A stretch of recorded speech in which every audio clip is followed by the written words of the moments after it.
Daniel and Margo O'Donnell are Ireland's answer to Donny and Marie Osmond, a brother and sister who share a passion for music and singing, and who have both found great success as a result of their talents. When Daniel said to me that he wanted to sing, I wasn't happy at all, Margo recalls. I said to Mam I didn't want him to, but if he was going to go down that road I wanted him with me.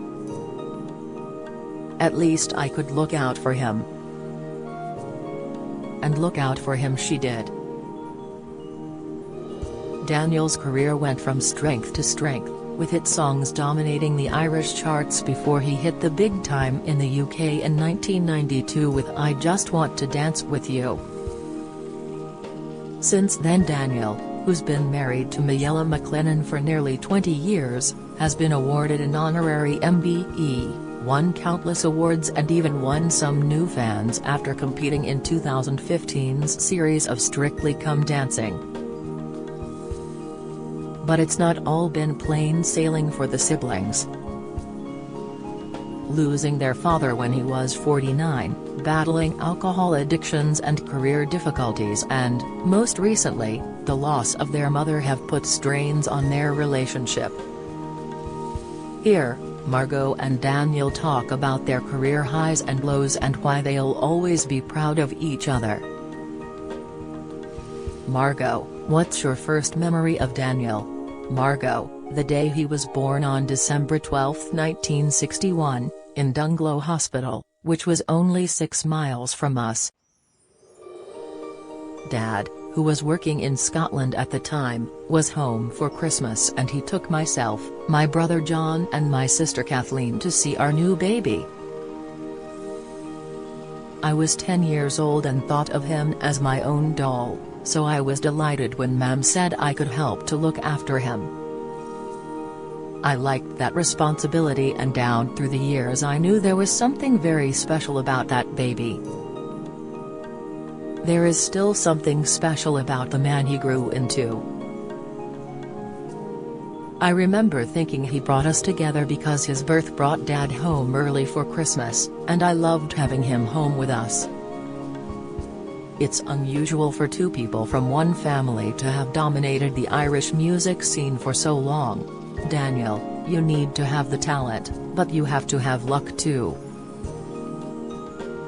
You see other singers from families where a few of them are talented but only one makes it.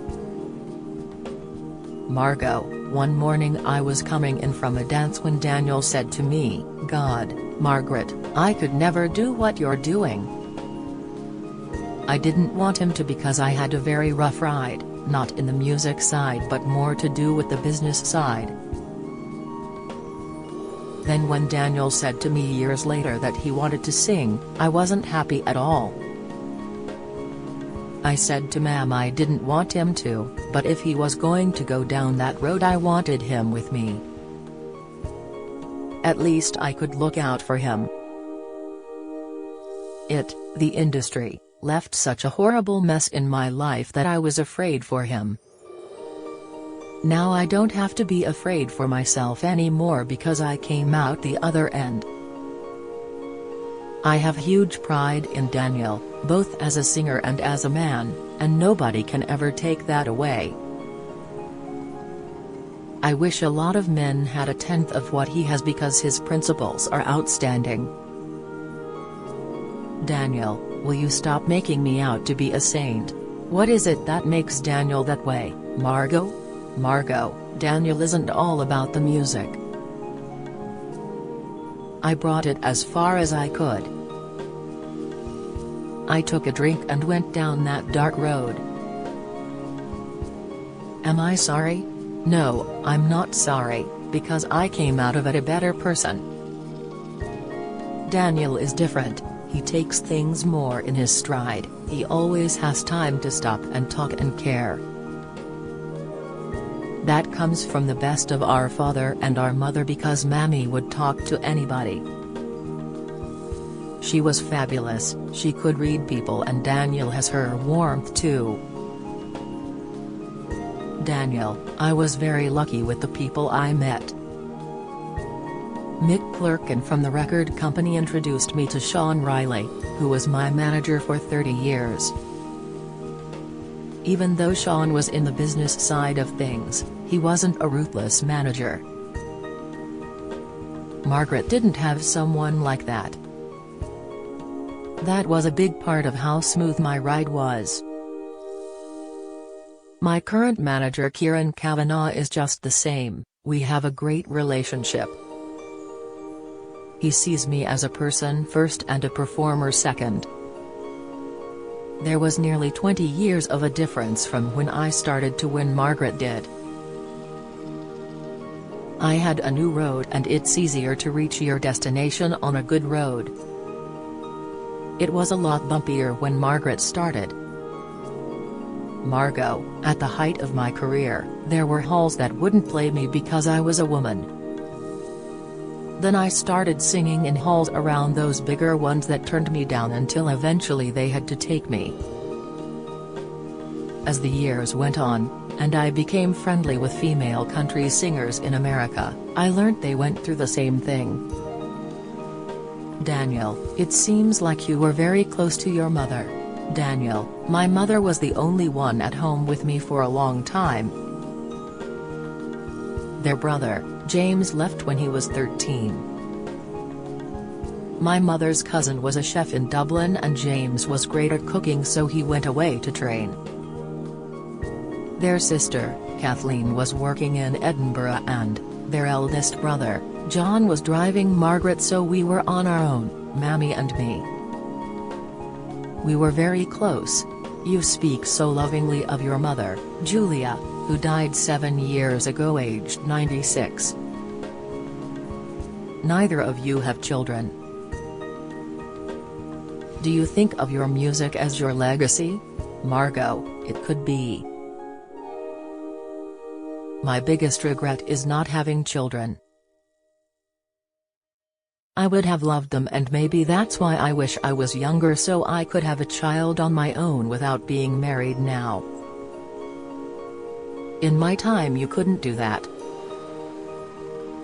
The first serious relationship I had didn't work out.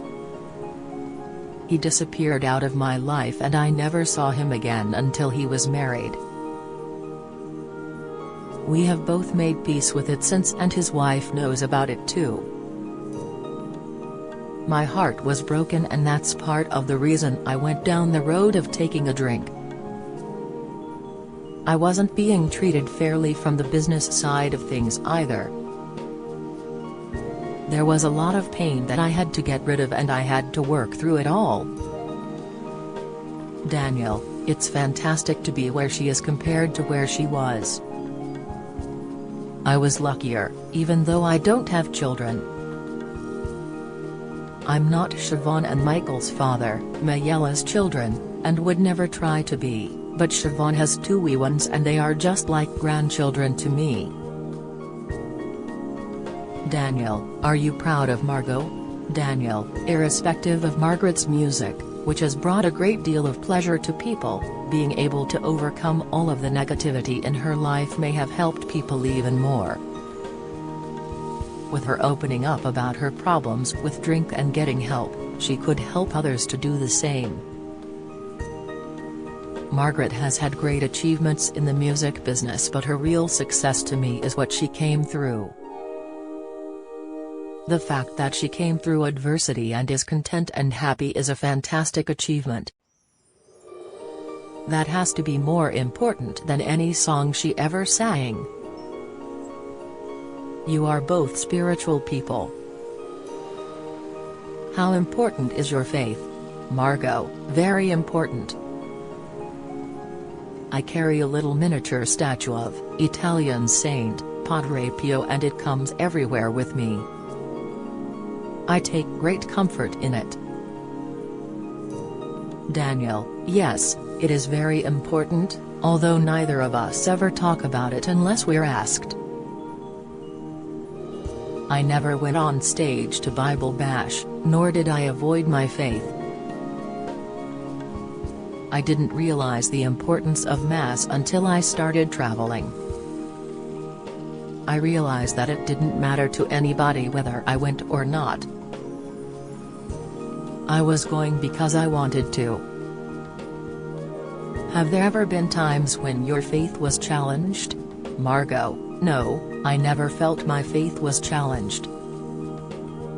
Daniel: I think at your most difficult times, when you are challenged, you become even more religious. Your faith is strongest because you're reaching up hoping someone will be there for you.